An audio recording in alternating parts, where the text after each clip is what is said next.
As you play through Fallout 4, you're going to encounter quite a few tough locations. In general, there just seems to be more enemies overall. I feel like a big factor of this is the combat overhaul. This is more of a loot and shoot game than some of the previous ones that were more RPG based. Now, not everybody loves that, but I definitely think a lot of people do enjoy the combat overhauls and changes brought to the table in this game, so getting to experience those in a good fashion, getting to take down a big camp of enemies or a location that is truly difficult, I think is something everyone deserves to experience. Plus, with the amount of different equipment mods we have out there right now, and the rise of other mods kind of requesting replayability of the game, I feel like these are great locations to really focus on clearing because of how much a challenge they are, and in the same sense, they're just a ton of fun. So in today's video, I'm going to be showing you what are, in my eyes, the 3 hardest locations or scariest, most dangerous locations in Fallout 4. Some of these are tied into the lore in certain ways, other ones are just kind of a location on the map that is kind of interesting and difficult. In addition, if you guys enjoy this video, you can leave a like or a comment. That's going to boost it in YouTube's internal rating system. If you like any of these t-shirts you see on screen right now, you can actually get them for 10% off using the coupon code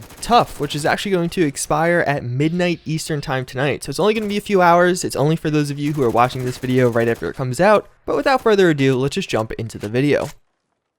Up first is going to be the Gunner's Plaza. This is actually a very well-known location. I personally feature it in my videos all the time. The reason for the difficulty associated with this one is a couple of reasons. First and foremost, as you do approach the plaza, there's actually 2 enemies on the roof of it that make it a bit more complicated to get in. One such enemy is actually going to have a missile launcher, while the second one's going to have a fat man. So while you're trying to deal with the floor enemies that are just kind of wandering around, you're going to have to also be dodging these missiles and mini nukes flying at you and trying to actually make your way inside, because it's only through the inside that you can actually get to the roof section. This is also where you find the primitive Gauss rifle. Once you get inside, things don't really get any easier. This place is going to be swarming with gunners, as the name implies. These guys typically have some of the most boosted and just kind of stacked level lists. What that means is they're probably carrying some of the best items you could get in the game. Even beyond that, a lot of mods take advantage of this and follow a similar scheme, so if you're downloading a bunch of different equipment mods, you're probably going to find the best of the best from that mod on the Gunners. The Merc Pack is a very well known one, and if you use that, the Gunners are going to be a pretty tough opponent, but just in general, they're tough even in vanilla Fallout 4. Throughout here, you're going to find a bunch of high level Gunners, finding different corporals as well as brigadiers, but even if that wasn't all enough, it's actually going to be a multi-layer section in the middle, so you're going to be getting shot at from the top as well as trying to take down those on the bottom who have a lot of melee weapons that'll try and run at you. But even if all that wasn't enough, there's also a ton of traps everywhere, whether it be different mines or some of those other makeshift traps that you can find. It's actually a pretty convoluted location, and trying to make your way to the top isn't as simple as you would think. There's going to be a lot of different people running at you from all different locations, some on the second story as well as a bunch on the first story. Then after all that, actually making your way to the roof, you have to deal with those 2 very high level enemies if you haven't already. Again, they do have explosives, so if you're playing on survival where these things will pretty much always one-shot you, you have to be pretty careful or quick on your feet. Either way, the Gunner's Plaza isn't the hardest on this list, but it's definitely one of the most difficult, mainly because of the type of enemy that is located there. Then we do have the REVERE satellite array. This one's annoying because there's just so many different levels of enemies. Like, some of them are really high up, some of them are kind of high up, and a ton of them are on the ground. As you travel through this, you're going to realize there's about 15 or so super mutants here. Some of them legendary, some of them not, but all of them are really freaking annoying. I feel like the Gunners are actually a little bit harder to take down than the super mutants, but the super mutants always are carrying just obnoxious weapons in my eyes, and it feels like they're kind of more bullet spongy. The Gunners hurt a lot more, but at the same time, the super mutants, you have to shoot at them so many times before they finally go down. This one I feel like is much easier to visualize. Again, as you see, all these different satellites have these massive stairs around them. On every one, there's going to be 1 or 2 super mutants on those stairs, as well as a good 5 to 10 on the ground. Many of the legendary ones are actually going to be on the stairs and have some high damage pieces of equipment. A lot of missile launchers are actually within these, so you have to avoid those, as well as some of the mutant hounds that will be running at you. In addition, the area in general is pretty dangerous, so there may be raiders that actually get brought from some of the surrounding regions be fighting the mutants or you also.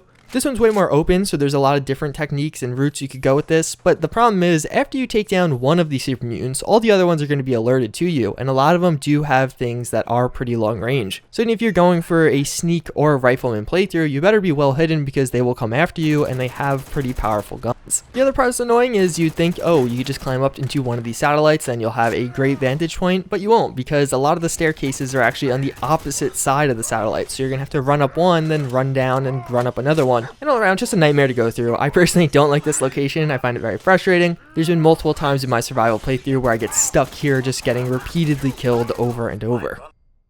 And last but not least, what I find to be by far the most difficult location in Fallout 4 is actually the Quincy Ruins. This is going to be another location filled with the gunners. This one has a lot of lore behind it. I'm not really going to talk about that. It's not the reason for this video, but if you want to read up on that, it's definitely interesting. As you approach Quincy, you're going to quickly realize it's basically a mini town, or even a fairly sized town, that has been taken over by gunners. The reason this is so annoying is there's a lot of gunners in here, probably a good 15 to 20, and all of them are extremely difficult. Many of these are legendary or the high level ones like gunner commanders, gunner brigadiers. There are multiple named gunners in here actually carrying different snipers, or even a bunch of different launchers that you'll also find on some of the other ones. And even if all that wasn't enough, they're all extremely high level and difficult to take down. They're also all throughout the building. Some of them are on top of the building, some of them are through the buildings. So as you're just trying to walk through, they're going to pop out in the window or pop out of one of the bathrooms you are walking by. This is without a doubt the hardest location. I mean, you could try and argue with me in the comments, but you're not going to win, because I think most people agree this is pretty much the toughest place to get through in Fallout 4. There are just so many different enemies throughout it, and there's so many different levels they can appear at. That's a common theme you're seeing throughout this video, but this one more so. They can be really freaking high up in the air, and a lot of the times they'll actually run from post to post on those locations, so you actually have to kind of follow them and figure out where they move to. And even beyond that, again, the gunners are some of the hardest enemies in the game. They have some of the best equipment, and depending what mods you're using, they're just going to have better equipment.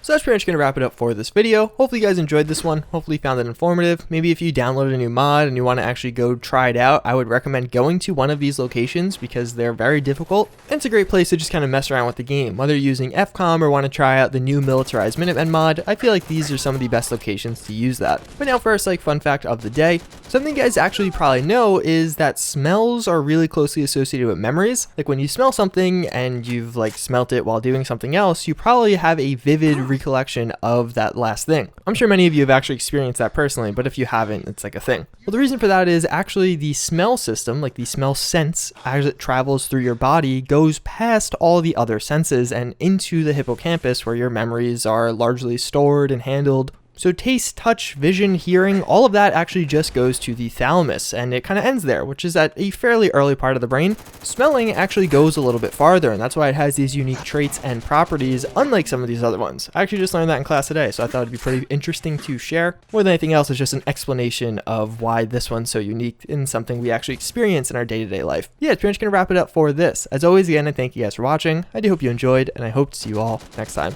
Later.